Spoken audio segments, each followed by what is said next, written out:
Uh, so today, for midweek mindfulness, I was thinking we might, kind of lean into, again, this idea of discomfort, right? And learning to manage discomfort. Um, Mindfulness offers us a path to manage that, but when when I first started, I didn't understand how it worked or what it meant. I had this notion that if if I really meditated enough, I would have this really, really strong mind that would um, allow me to understand the true nature of reality and the fact that we're all just little tiny cells, making up our body and just this one little aspect of the universe. Um, and yeah, I would say that's in there. I think that's a part of it. But that doesn't really help you always in the moment, right? When you're managing something that's really big or powerful or significant. um, and so, kind of like we have been doing, is we've been practicing, right? Building our resilience, building our strength. And so, building a stronger mind is a part of that, right? Like building, and it's the observing mind that we're gaining strength in, not the thinking mind. The thinking mind, we all have plenty of strength there, right? Like that's what we've been using our whole lives in order to manage our way in the world. So, but to really begin to strengthen the observing mind, right? We start with the basics, right? So we start with something that's happening in this moment, like the breath moving in and out of the body. And we breathe and we bring our awareness, right? We bring our focus to the sensation of the breath. We feel it. We feel it with our body. Feel it with your nose and the back of your throat. Feel it with your lungs. Your whole body responds to that. And it also has an emotional response as it activates the parasympathetic nervous system. It also it can calm us down. It can help us feel connected and centered and relaxed. Right? So it's this, yeah. So you have a couple of things going on at the same time. But in both of those instances, one, we're building the strength of returning and really putting our focus on the thing that we want to focus on in that moment. And then the other aspect is to relax our bodies and to allow our body to respond in its environment appropriately, right? So for most of us, you know, there's only certain aspects about our work or our daily life that actually put us in physical danger, right? So things like driving our car, right? Or if you work in a construction site, right? There may be aspect of your work where you are in physical danger. Navigating slippery wet stairs, things like those things. Like those are very important. And for that, we want to absolutely, we can allow our body to activate that that strong awareness to keep our physical body safe. And we don't have to be afraid in those situations, but it's about really being mindful and really being open and really being connected to what's happening. And if there is a certain level of fear, it's just one of the things that we're experiencing. It's not the whole picture.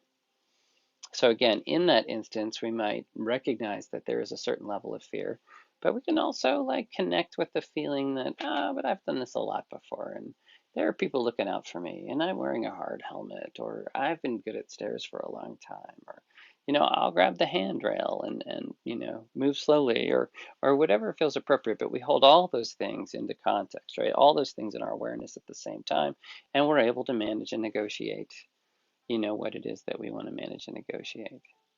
And but it's perfectly okay for the body, of course, to be a little alerted at that time. Um, it doesn't get challenging, of course, until we get to that aspect of the mind creating a scenario that isn't actually happening, and then our body responding to that. And it would be okay if we just did it once or just once in a while, but it becomes a way of living. It becomes a way of being. It becomes a way to get your homework done when you're in school. And that carries out to getting your work done, once you leave school, or making sure your mortgage and your bills get paid, or making sure that you're taking care of your kids because you're worried that, you know, you you might be seen as a poor parent, or in a tragic scenario, your children might be taken away from you if you're not caring for them properly. Um, so then, how do we manage those things without leaning on that fearful response, right? So how can we manage the hard feelings? Um, and by the same token, we are rich, vibrant beings, and we have a lot of things going on all at the same time. And that's really the beauty of what we're doing in practicing and learning. Most of us, at one point or another in our life, have experienced some form of um, engagement with, the life around us, the people, the animals, the plants, the houses, the technology, right? All of these things, like our society. At one point or another, we've engaged a situation that felt unjust, right? It felt like we were not being treated properly or fairly. And so we recognize that sensation. We understand that perspective. Um, and sometimes it really hurts, you know? And maybe it doesn't, maybe it's not even our injustice that's really hurting. It's other people that we know, or other people that are a part of our family, our community, even our species at large. And so when we're dealing with injustice, right, there's this natural kind of like frustration and anger that can arise from those situations, especially when the injustice is being created in a way where we don't actually have control of it, right? It's bigger than us alone. And then, of course, our tendency is to feel like we have to feel badly about that to make sure that we're making a contribution to it, to make sure that, that we care and that we know other people care. A lot of people, a lot of people, some people will ask me, like, why are you not upset about this? This is a really strong injustice. This affects all of us. Like, how can you not be upset? And I try to share with them that I am upset about these things, right? There's a part of me that is very upset, and it feels completely inappropriate. But that's not all I'm feeling right now. I'm not just feeling my upsetness. I'm feeling my joy at the fact that we can have this conversation and that it's meaningful to both of us. I'm feeling grateful, for the fact that, whatever is going on in that situation is something that will help people grow and will help us understand each other better and be able to begin to approach our relationships and our relationship building, not acting out the conflict within, but managing it from a place of peace within, and so that then comes out into that situation. And but then, then but isn't that, like, people won't listen to you if you're peaceful? And sometimes that's true. It is. But are we going to let them control our inner experience?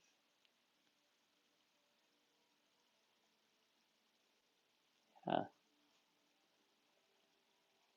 if we want to be the change that we wish to see in the world, if we want the world to be a place that has less conflict, it would probably be helpful if we had less conflict, because then we would be bringing us into the world, which would be a world with a little less conflict in it, right? Because the whatever we're experiencing inside is what we tend to exhibit outside.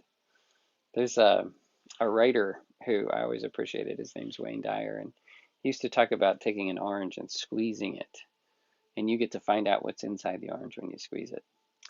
And for most of us, that's what happens, right? We can manage certain things, because we've got that skin that we've grown like on the outside of the orange. But when something really big comes along and it squeezes us hard, then everything that's inside comes pouring out. And if what's inside is curiosity, contentment, um, acceptance, not passive resignation, but acceptance. This is actually what's happening in the moment. Let's see what resources I have so that I can, right, bring my own understanding into being in this place and at this time. There's nothing wrong with anger. There's nothing wrong with fear. They're both normal and healthy. Absolutely. We just have to be mindful why we're angry and what the benefit of that is. If you're in a place where you're really depressed, yeah, anger is huge because anger gives you energy. And it lets you rise up out of that depression and really begin to move in a direction where you're getting your energy moving and connecting again. So as we sit today, I thought we would practice first, of course, as always, relaxing our bodies and just allowing that stress to filter out of us. But then also maybe, trying on for size what it feels like just to keep practicing this idea of calm, right? This inner calm, and then allow things to come up in the mind as they will, and notice how those things are emotionally charged. You know, most of our thoughts,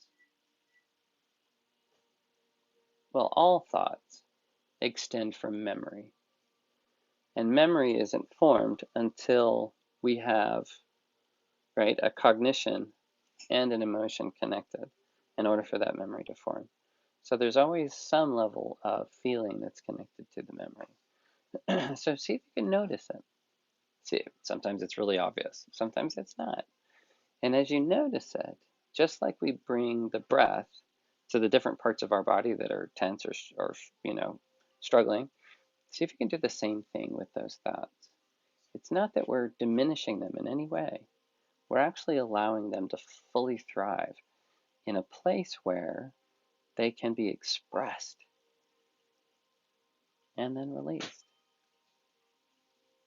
Thoughts are temporary, and holding on to them or repeating them over and over and over and over and over again, right, is not necessarily a helpful way to live. It's really hard on us. Yeah, it's what stops us from going to sleep. It was what predisposes us against, right, other people and situations all the time. It's what creates that conflict inside of us. So go ahead and move into your comfortable position.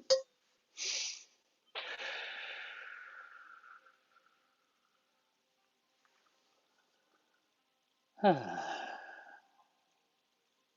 it feels good, let your spine be tall.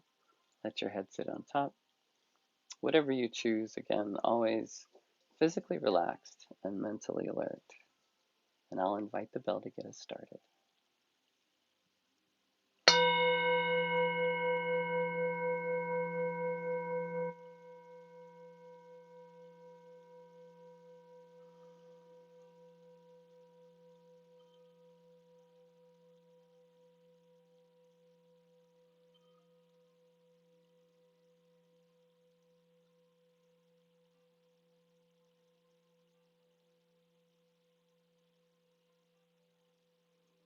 Letting the bell bring our focus to this moment, this time, this place. Just begin to notice your breathing.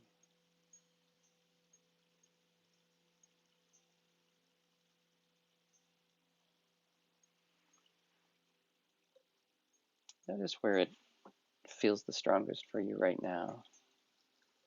Is it the tip of your nose?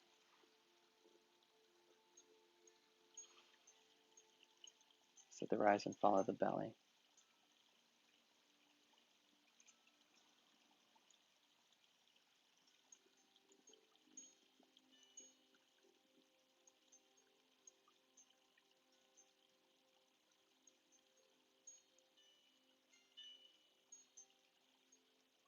Wherever it happens to be, just let your awareness rest there.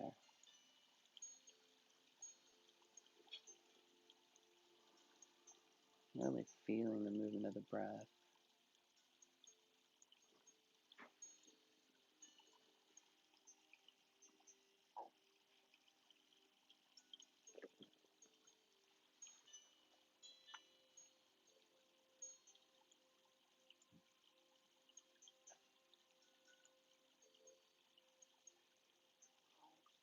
And now beginning to just very gently lengthen your out breath so that it gets longer and longer.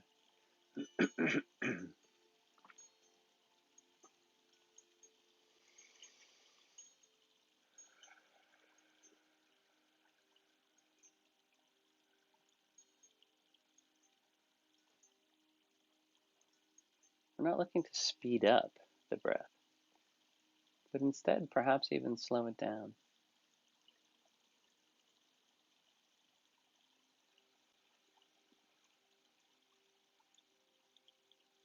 Allowing us to connect to the sensation.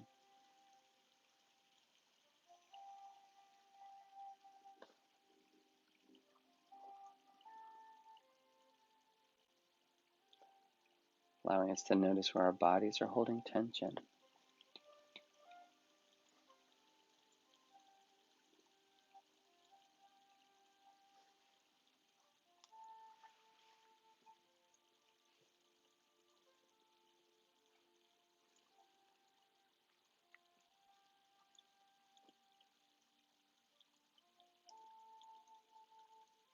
And as we begin to notice the places where we hold tension, see if you can allow yourself to just kind of melt into the rug or the couch or the chair. Just getting heavier and heavier. Letting your shoulders sag and just keeping your head balanced on top of your spine. But let everything else go. See if you can just physically release and relax. Letting your body get heavier and heavier on each out breath.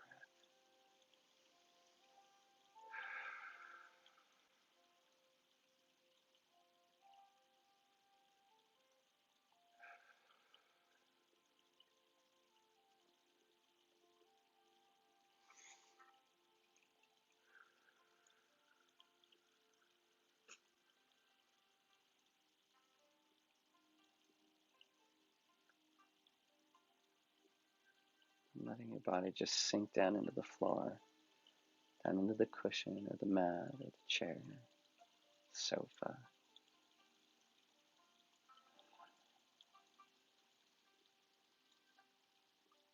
And now let your breath become shallow.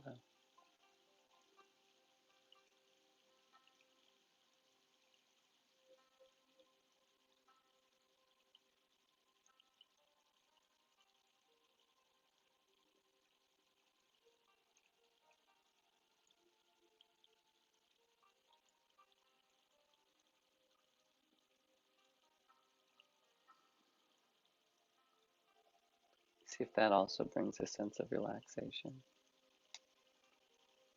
As we let gravity just pull us down ever so perfectly and gently to this spot in this moment.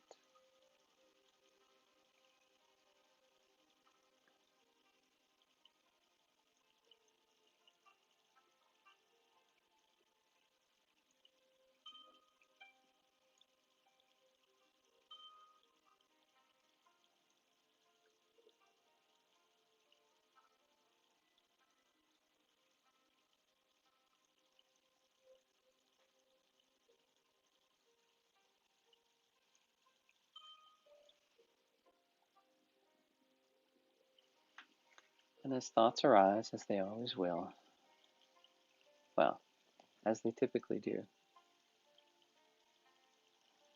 just take notice of them. Not necessarily grasping or holding on to them, but just really looking at them. Where do they come from and why is it here? Not doing any deep analysis, but just noticing the shape of the thought. Is it a physical thing? Is my body telling me something? Is my environment telling me something? Or is this my memory telling me something? Is it my mind activating itself?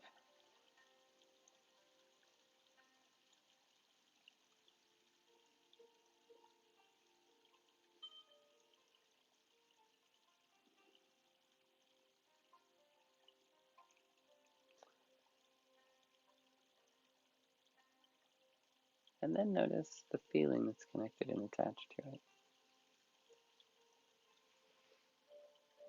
feeling the feeling. Am I frustrated? Am I happy? Am I calm?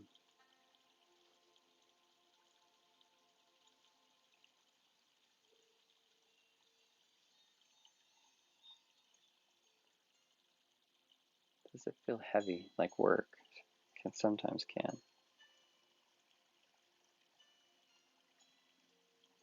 Does it feel sad or joyous or promising?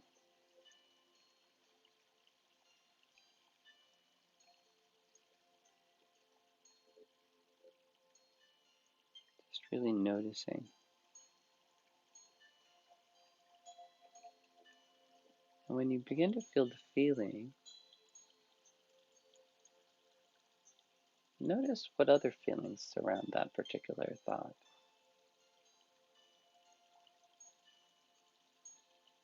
See if you can open yourself up to those other feelings that come in as well.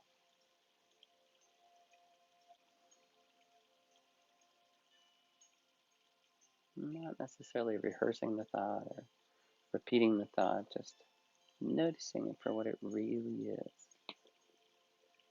and what is really affected by it. Is it the body, the mind, a relationship?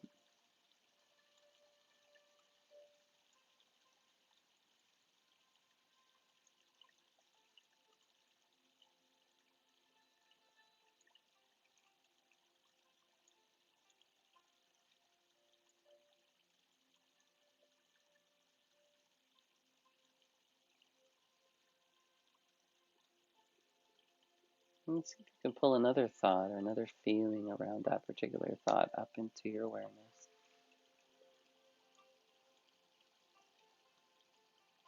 Just really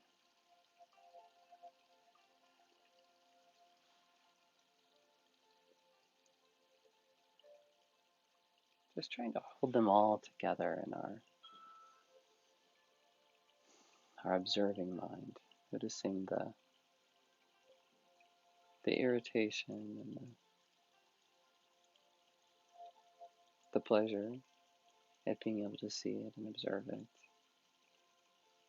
Feel the pull that it has from someone else or something else.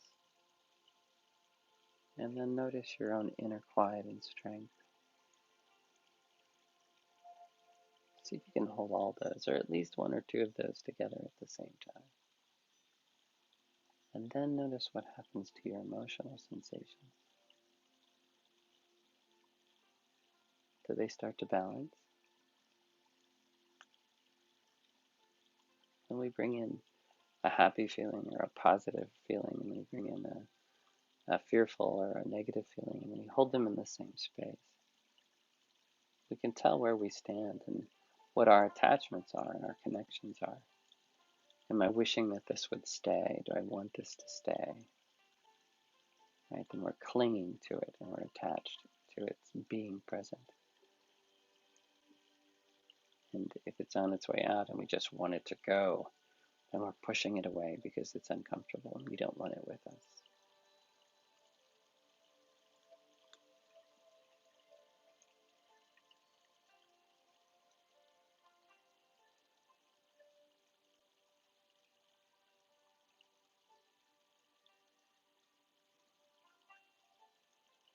And then allowing it to pass on through.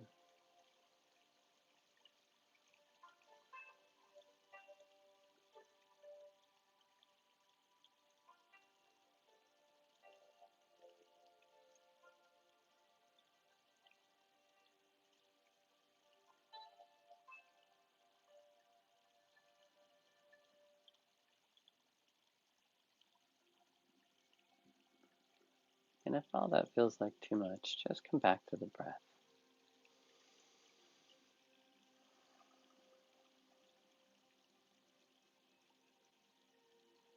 Not forcing ourselves to breathe in any particular way, just noticing how we're breathing.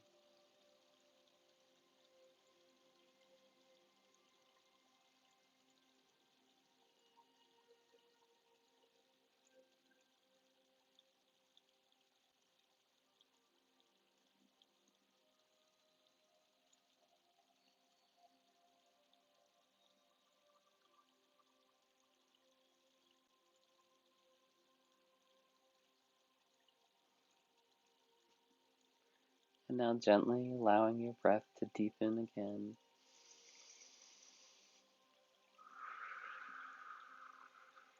Begin to reconnect to the room around you. Maybe wiggle your fingers, wiggle your toes. And I'll invite the bell to bring our meditation to an end.